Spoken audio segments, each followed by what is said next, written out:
Bismillahirrahmanirrahim.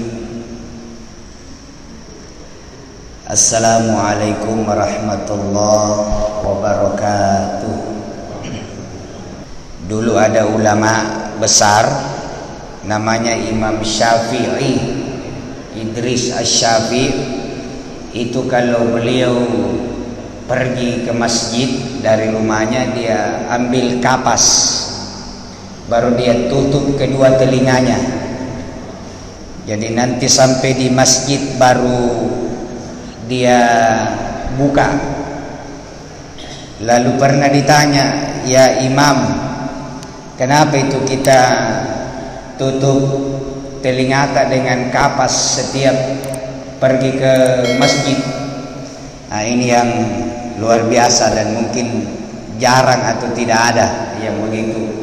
Dibilang, saya menghindari suara atau pembicaraan orang, karena semua yang saya dengar itu langsung saya hafal.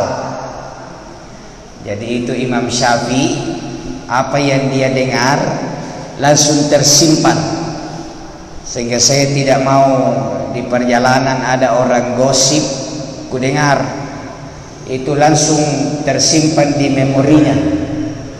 Jadi hafalannya beliau luar biasa. Bapak-bapak dan ibu-ibu, salawat serta salam kepada junjungan kita Rasulullah Muhammad sallallahu alaihi wasallam. Kita lanjutkan pengajian kita dengan tema besar fikih zakat. Dan fikih zakat ini sangat luas pembahasannya.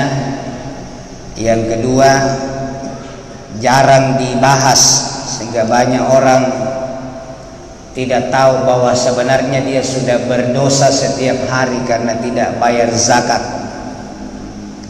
Jadi ada beberapa hal yang akan kita dapatkan dari pembahasan zakat ini. Kita mulai, karena tahu minggu lalu pengantar, jadi ada pengertian, kemudian kewajiban zakat, hikmah zakat, syarat pemberi zakat,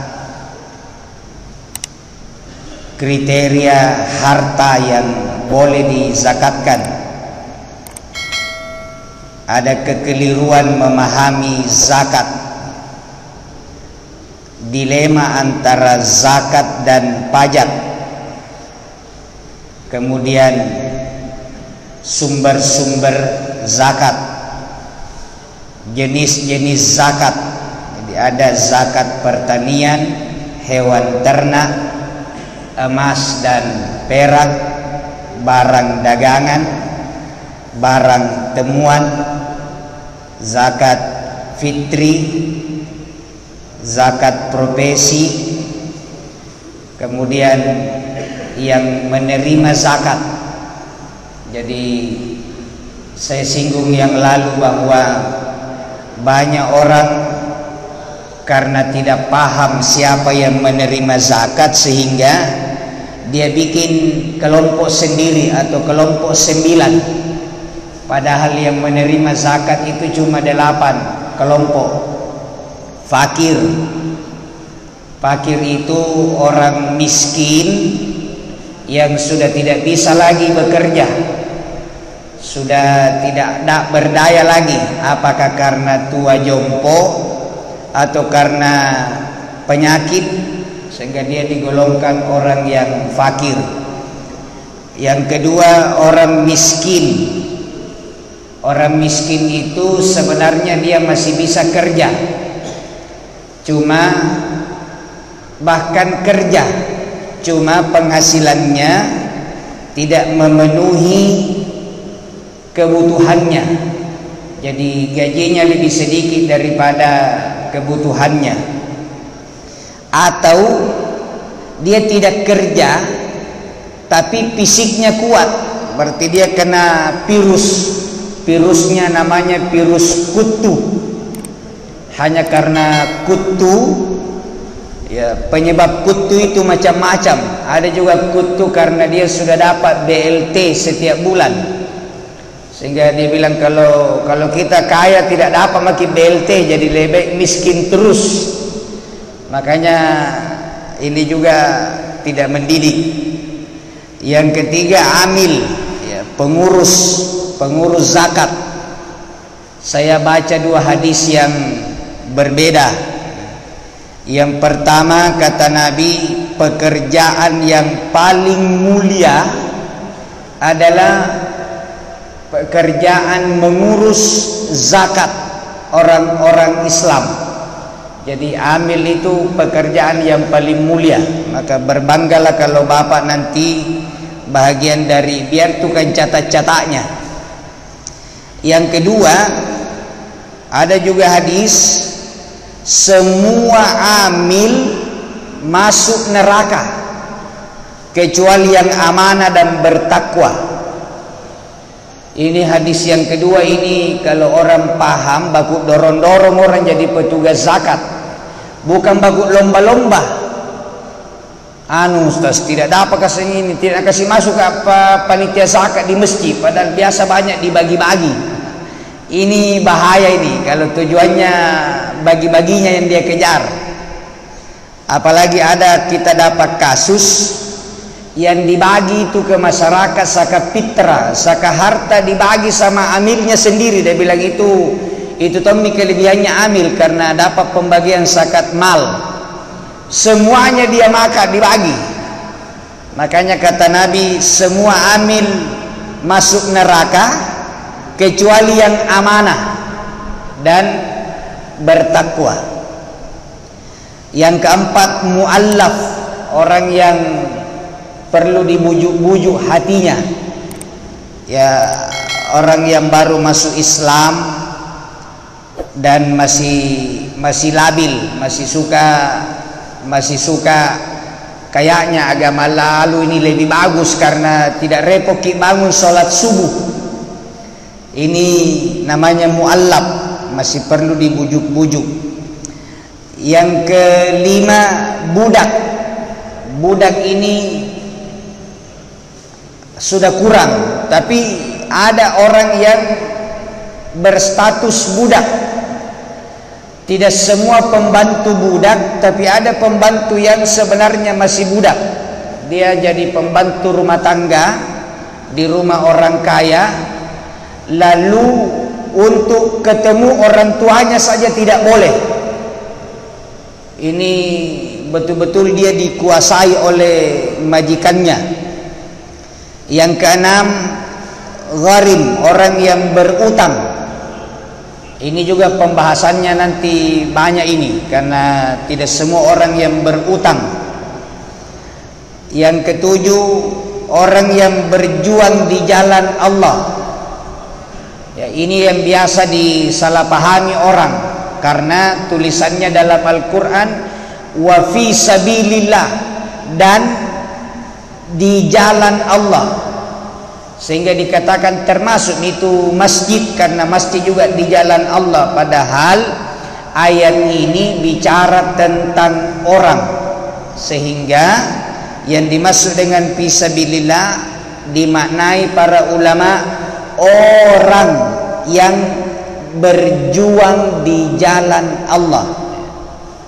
Penceramah, tapi dia pergi ceramah di Malino, naik motor yang dituduka, kemudian dua kali bocor bannya baru sampai di sana. Dia tahu lagi yang bawa beras sembako dia bagi-bagi dengan biayanya sendiri, tidak mengharapkan apa-apa. Bagaimana mau mengharap amplop orang di sana saja? Dia bilang kalau datang bawa lagi sembako.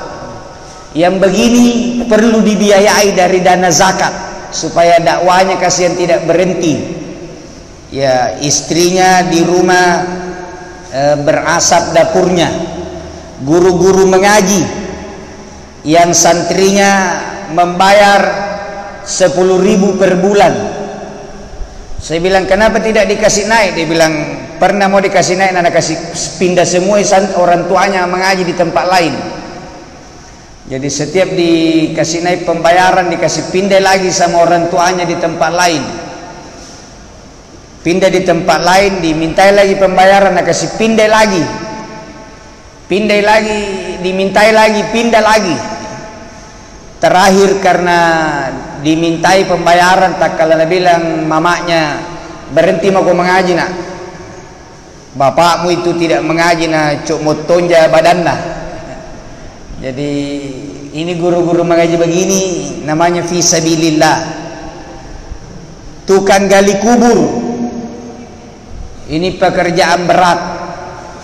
Tukang gali kubur itu nanti diingat kalau ada orang meninggal, kalau ada orang kawin tidak diingat ki. Nasibnya itu tukang gali kubur sama dengan keranda jenazah. Waktu ada orang meninggal banyak yang pergi angkat ki dari masjid. Tapi kalau sudah sampai di kubur, tidak ada yang mau bawa pulang. Jadi kadang-kadang itu tinggal ki kerandaya. Ya itu guru-guru mengaji, guru-guru honor. Ya itu namanya fi sabilillah. Kemudian yang kedelapan, ibnu sabil, musafir yang dalam perjalanan tiba-tiba dia kehabisan bekal. Apakah dirampok atau hilang uangnya, sementara tidak memungkinkan dia kembali ke kampungnya, maka yang begini boleh dibiayai atau dibantu dari zakat. Jadi ini 8 kelompok, dan mohon Bapak Ibu ya, termasuk yang ada di dunia maya, jangan bikin kelompok 9. Tidak boleh ada kelompok 9 ya, tambahan. Ada yang seolah-olah benar tapi salah. Ustaz ada di sana, saya mau kasih. Siapa? Anak yatim.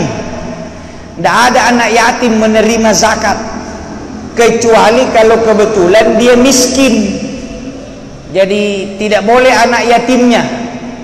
Ada Ustaz anak panti asuhan, jangan dulu, siapa tahu panti asuhannya sudah panti asuhan mewah yang sudah punya pabrik air, dia tidak butuh lagi bantuan dari zakat. Tidak perlu.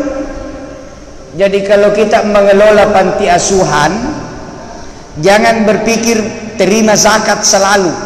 Coba dibikin usaha, dia bikin pabrik air minum, atau dia punya usaha, nanti dia yang membiayai panti asuhannya, maka seluruh anak pantinya tidak perlu lagi, karena sudah mewah, sudah kaya. Jadi anak yatim itu bukan tidak berhak menerima zakat, yang berhak adalah orang miskin. Ada kodong Ustaz di dekat rumahku janda tidak menerima zakat, kecuali kalau jandanya miskin dan sudah tua. Kalau muda jangan lagi, banyak yang mau sumbang. Yang penting mau perbarui buku nikahnya. Jadi janda tidak termasuk. Pokoknya jangan bikin kelompok 9, karena kalau bikin kelompok 9 itu melanggar aturan agama. Bapak-bapak dan ibu-ibu, pengertian zakat itu ada 3 pengertiannya. Yang pertama, suci. Di dalam Al-Quran surat Asy-Syams ayat 9, Allah berfirman, qad aflaha man zakkaha. Itu kata zakkaha, zakat. Beruntunglah orang-orang yang mensucikan dirinya. Jadi orang-orang yang bersuci, yang menjaga kesucian dirinya, itu namanya zakah. Jadi qad aflaha man zakkaha, maka orang yang berzakat sesungguhnya dia mensucikan dirinya dan mensucikan hartanya. Yang kedua, zakat juga bermakna memuji. Di dalam surat An-Najm ayat 32 Allah berfirman, "Fala tuzakku anfusakum." Maka janganlah kalian memuji dirimu sendiri, atau bahasa Inggrisnya pujiale. Jadi memuji itu juga dalam pengertian bahasa namanya zakat. Kenapa bisa? Ya karena orang kalau sudah berzakat tidak hati-hati, selalu juga mau dipuji-puji.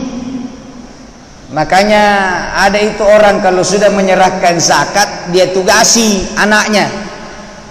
Ku dengar tadi disebut nama aku waktu pengumuman di masjid. Tidak, tak lewat-lewat gitu pengurus, ke masa kita sudah berzakat baru tidak disebut. Ya karena memang zakat itu berpeluang untuk mau dipuji-puji. Makanya hati-hati kalau kita menyerahkan zakat, karena bisa-bisa kita hilang pahala hanya karena mau dipuji. Kemudian yang ketiga, dalam surat Al-Kahfi ayat 81 itu bermakna memperbaiki atau perbaikan. Dan kami menghendaki supaya Tuhan mereka mengganti bagi mereka dengan anak yang lain yang lebih baik sebagai perbaikan. Di situ makna zakat dalam pengertian bahasa. Jadi kalau dalam pengertian istilah, zakat itu artinya nama dari harta yang telah ditetapkan oleh Allah, dan harta itu harta khusus. Tidak semua harta keluar zakatnya kemudian diberikan kepada orang khusus, tidak semua orang. Kemudian dengan syarat-syarat khusus. Jadi hartanya tertentu, orang yang dikasih juga tertentu, dan syarat-syaratnya juga tertentu. Jadi sehingga tidak semua menerima zakat. Jadi hanya orang-orang yang tertentu saja. Ya. Bagian terakhir pengajian kita, banyak yang tidak bisa membedakan mana infak, mana zakat, mana sedekah. Jadi sebenarnya ada 3 kelompok besar, yaitu infak, zakat, sedekah, atau infak, sedekah, zakat. Ada kelompok kecil yang keempat namanya wakaf. Ini harus dibedakan supaya tidak salah penggunaan. Infak itu umum, semua yang dikeluarkan dari kita bentuk harta itu namanya infak. Jadi infak, kalau bahasa kerennya nafkah, itu dalam bahasa Arab. Nafkah, infak, pemberian. Jadi infak itu ada 2 macam, Pak, Ibu-ibu. Ada infak di jalan Allah, ada infak di jalan selain Allah. Jadi orang yang kasih uang kepada wanita tunasusila itu juga berinfak namanya, Pak, berinfak. Atau dia bayar, dia store untuk judi, itu berinfak juga, tapi berinfak di jalan syaitan. Jadi makanya kalau ada kota celengan, jangan bilang kota infak, karena infak itu luas. Infak di jalan Allah, infak di jalan selain Allah. Infak di jalan selain Allah juga ada 2. ada jalan setan, ada jalan bukan setan tapi tidak dihitung pahala, dia mubah saja, pengeluaran tidak berdosa tapi tidak berpahala. Ya, kira-kira beli pulsa itu infak juga, ya. Beli rokok berinfak juga, tapi itu tidak berpahala, tapi belum bisa dikatakan itu berdosa, kecuali kalau beli pulsa baru dia pakai untuk mengirim berita-berita bohong atau menipu. Kemudian infak di jalan Allah itu juga ada dua, yaitu infak yang wajib dan infak yang sunnat. Infak yang wajib ada tiga. Infak yang wajib, jadi ternyata itu infak apa itu, payung besar. Jadi infak itu payung besar, di bawahnya itu di jalan Allah, di jalan setan. Yang di jalan Allah wajib, sunnat. Infak yang wajib ada tiga. Yang pertama zakat, yang kedua nazar, yang ketiga kafarat. Jadi tiga-tiganya ini wajib. Yang mana dibilang kafarat, yang kalau kita melakukan pelanggaran baru didenda menurut hukum agama. Misalnya dia harus membebaskan satu orang budak, maka wajib dia bebaskan. Atau dia berpuasa 3 hari, wajib berpuasa, itu namanya puasa kafarat. Yang kedua nazar. Nazar ini juga wajib. Jadi kalau dia bernazar, maka nazarnya itu infaknya wajib. Kalau selamat kapulan dari tanah suci, saya mau nyumbang AC di Masjid Al-Abrar 3 biji, maka dia nyumbang 3 biji. Harus kasih tahu bahwa dia tahu ini wajib. Jadi bukan sumbangan sunat ini. Kalau dia tidak menyumbang, dosa, karena sudah menjadi nazar. Jadi nazar sehingga infaknya infak wajib. Kemudian yang populer yang wajib adalah zakat. Zakat, ya, ini namanya infak yang wajib. Infak yang wajib dan sunnat itulah yang disebut sedekah. Jadi infak yang wajib dan yang sunnat itu dibilang sedekah. Jadi infak paling di atas, di bawahnya ada sedekah yang wajib. Tapi kalau yang haram itu bukan sedekah namanya. Jadi kalau ada tukang pijit bukan yang tukang pijit baik apa? Ada tukang pijit yang tidak bagus, baru dia bilang saya sedekah, itu salah. Bukan sedekah kalau yang haram. Yang dibilang sedekah kalau yang baik. Nah, selanjutnya infak yang sunat. Nah, ini yang banyak ini. Kasih masukan di kota amal, menyantuni orang miskin, tetangga, orang tua, itu juga namanya infak sunat, sedekah. Karena tidak boleh itu orang tua dikasih zakat sama anaknya. Ustadz, kau orang tua aku juga miskin, dia mau ku kasih zakatku, tidak boleh. Karena orang tua itu tanggungan dari anaknya.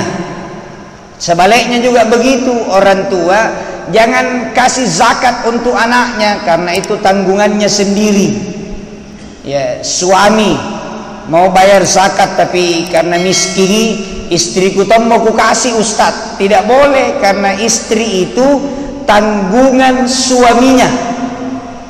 Jadi jangan dikasih zakatnya, tapi yang dikasih adalah infak sunat, ya, atau nafkah.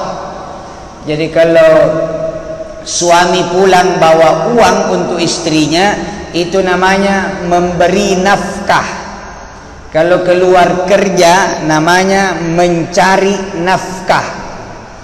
Ya, meskipun biasa kalau pengantin dibilang ada nafkah wajib batin, ada nafkah zahir. Jadi nafkah namanya. Sumbangan-sumbangan yang sifatnya umum itu namanya infak sunat. Kemudian termasuk infak sunat itu wakaf. Wakaf. Nah, cuma dipisahkan ini. Jadi infak sunat itu celengan apa, sumbangan sama orang-orang, tetapi ada lagi satu namanya wakaf.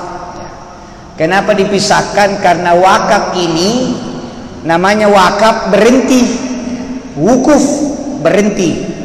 Jadi kalau pengurus Masjid Al-Abrar menerima sumbangan dari seseorang, jangan langsung diterima, ditanya dulu, ini infak wajib atau infak sunat? Panjang dulu ini.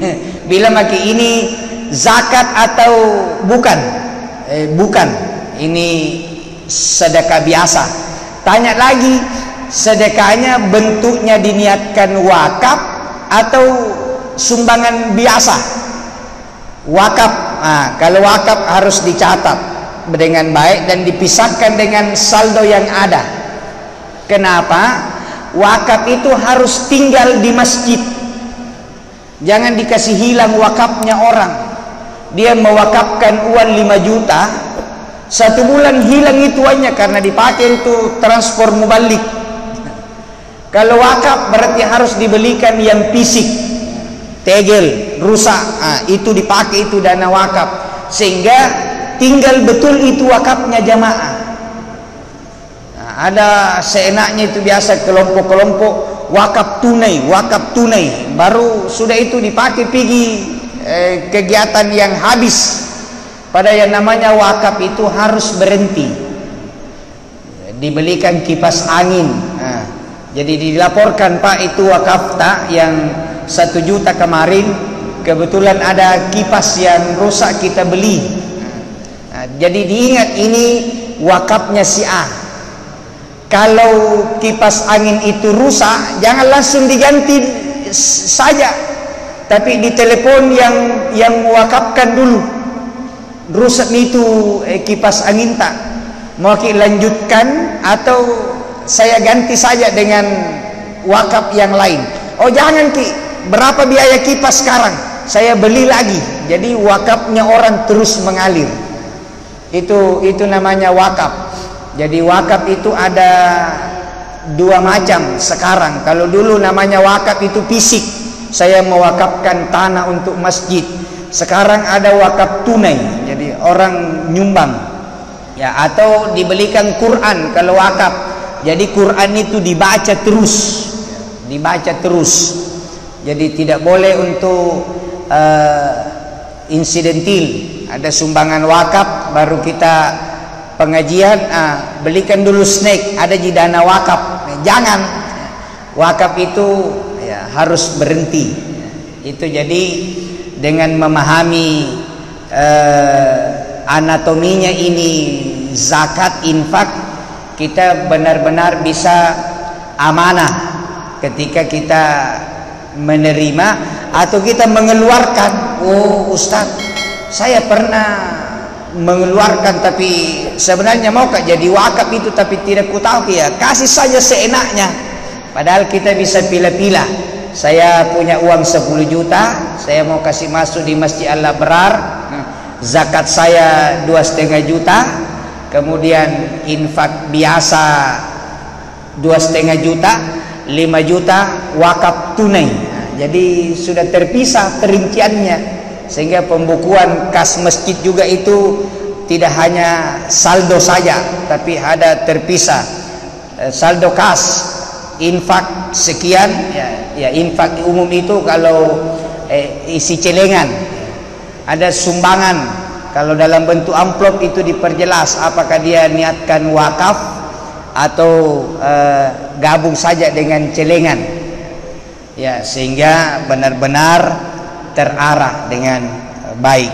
Saya kira ini, ya, kemarin saya khutbah Jumat di Masjid Hikmah 2 dan saya sudah bincang-bincang pengurus di sana. Kaget, saldo kasnya itu luar biasa, 385 juta. Saya lihat fisik masjidnya itu sudah bagus.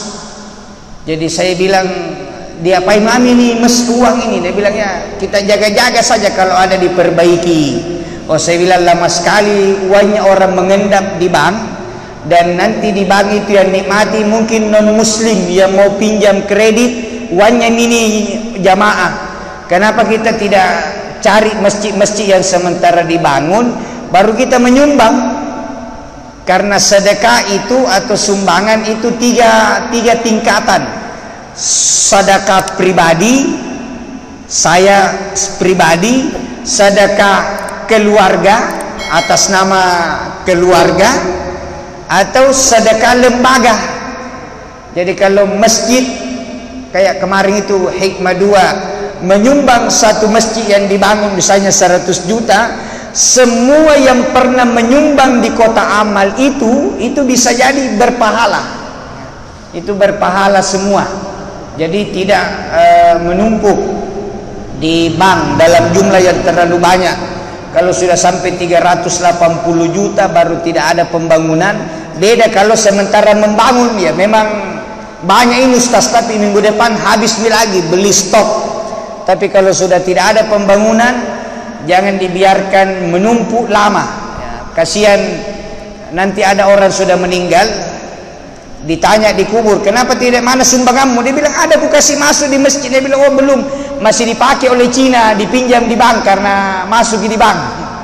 Jadi supaya tidak mengendap sumbangan jamaah di bank, maka harus cepat digunakan. Jadi masjid atau lembaga zakat itu harus jadi mesin laundry. Bagaimana itu mesin laundry? Masuk harta dicuci dengan doa, dengan niat yang bagus, dan tidak boleh lama di laundry. Kalau lama di laundry botohi. Jadi tidak boleh lama, harus cepat dikeluarkan, diperbaiki, dikelola. Ya, mudah-mudahan ada manfaatnya. Mohon maaf atas segala kekurangan. Sehat panjang umur, kita jumpa Sabtu depan. Hadanallahu wa iyyakum ajmain. Wallahul muwaffiq ila aqwamit thariq. Wassalamualaikum warahmatullahi wabarakatuh.